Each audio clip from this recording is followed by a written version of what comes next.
नमस्कार। आपण मैंने जानी थे जे 2025-26 यात्रा वर्षर रिहर्सल सरी आसुवा बेले यात्रा सम्राट तुलसी गणनाट्यर शुभमुक्ति प्रथम तीनोटी कैंप। प्रथम कैंप अगस्ट 4 रु अगस्ट 8 पर्यंत। स्थान भगीपुर मुंडली कटक।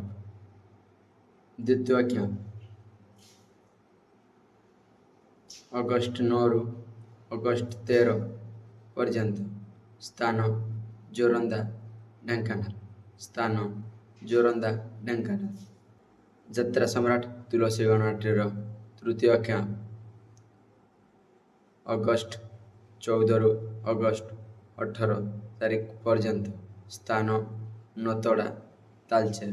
स्थान नतोड़ा तालचेर। यदि एमती यात्रा खबर टेक्निक जानापी आम चैनल पीजे क्रिएशन ब्लॉग यूट्यूब चैनल को सब्सक्राइब करंतु। पाखरे थिबा बेल आइकन को क्लिक करंतु जाफल एमती आपण पाखरे सर्वप्रथमे यात्रा खबर टेक्निक पहुँची पारिबो।